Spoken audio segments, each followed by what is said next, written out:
મિત્રો માની લો કે તમે તમારા કોઈક મિત્રને મિત્રતાના નાતે રોકડ રકમ આપી દીધી છે, હાથ ઉછીની રકમ આપી છે। સામાન્ય સંજોગોમાં આવું બનતું હોય છે કે રોકડ રકમ માંગતા હોય છે મિત્રો એટલે આપી દેતા હોય છે, પણ તે વખતે આપણે એક મિત્ર વર્તુળના નાતે મિત્રતાના નાતે કોઈ લખાણ લેતા નથી। ના આપણી જોડે કોઈ પુરાવો હોય છે, ના કોઈ સાક્ષી હોય છે, કોઈ પણ પ્રકારના પુરાવા હોતા નથી, તેમ છતાં આપણે એમને પૈસા આપી દઈએ છીએ। હવે તે પછી બને છે એવું કે જ્યારે તમે વારંવાર ઉઘરાણી કરો છો તો ગલ્લા તલ્લા આપું છું, કાલે આપું છું, 2 દિવસ પછી આપું છું, મહિના પછી આપું છું, એટલે તમારી ટૂંકમાં રકમ ખોયા ખાતે સમજી લેવાની। તો આવા સંજોગોમાં હવે તમારે પુરાવા કેવી રીતે એકઠા કરવા, કાયદેસરની કાર્યવાહી કરવા માટે પુરાવા કેવી રીતે એકઠા કરવા, તેના વિશે આપણે ચર્ચા કરીએ છીએ। તો મિત્રો આવા સંજોગોમાં સૌથી પહેલાં તમારે એક વસ્તુ ધ્યાન રાખવાની છે, શું કે એ વ્યક્તિ જોડે તમારે કોઈપણ પ્રકારના સંબંધ બગાડવાના નથી, એની જોડે તમારે ગુસ્સેથી વાત નથી કરવાની, પ્રેમથી વાત કરવાની છે। આ ફર્સ્ટ સ્ટેપ।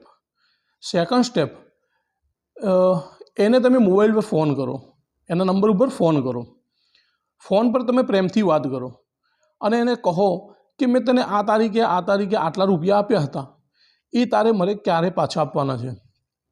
તો એ તમને કોઈક સમય આપશે અથવા પછી તમારો ફોન નહીં ઉપાડે। આ 2 વસ્તુ થશે। ત્રીજું સ્ટેપ એ કે તમારે એને વોટ્સએપ પર મેસેજ કરવાનો છે। કોઈ બી SMS તમે કરી શકો છો, વોટ્સએપ પર કરી શકો, યા તો પછી મોબાઈલની એપ્લિકેશનની જે ડિફોલ્ટ એપ્લિકેશન આવે છે SMSની, એના દ્વારા મૂળ કન્વર્ઝેશન થવું જોઈએ તમારી બંને વચ્ચે।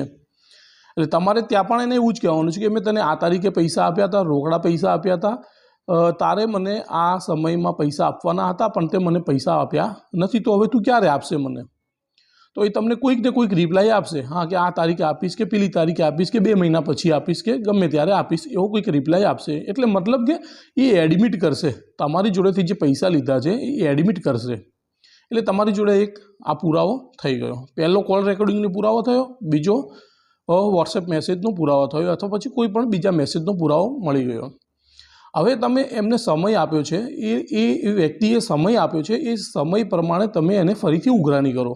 હવે ફરીથી એ નથી આપતો તમને પૈસા, તો તમે એને કાયદેસરની એક નોટિસ આપો, તમારા વકીલ મારફતે તમે નોટિસ આપો।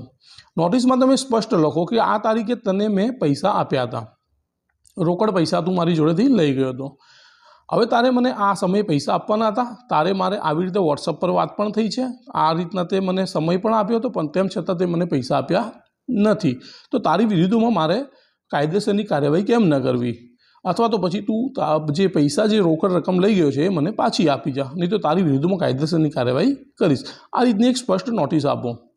એ નોટિસ આપ્યા પછી પણ જો એ ના આપે, તમને રોકડા પૈસા ના આપે, તો તમે ફરિયાદ દાખલ કરી શકો છો। IPCની કલમ 400 से 420 એટલે કે BNS 316 અને 318 મુજબની ફરિયાદ દાખલ કરી શકો છો।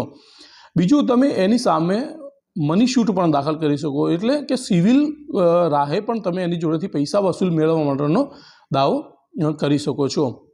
મિત્રો, આવા જ કાયદાના વિડીયો જોવા માટે આપણા પેજને ફોલો કરી લેજો, ફેસબુકના પેજને, ઇન્સ્ટાગ્રામને પણ ફોલો કરી લેજો, અને યુટ્યુબની લિંક કેપ્શનમાં મૂકેલી છે, બાયોમાં પણ મૂકેલી છે, યુટ્યુબ પર જઈને યુટ્યુબમાં પણ ચેનલને સબસ્ક્રાઈબ કરી લેજો।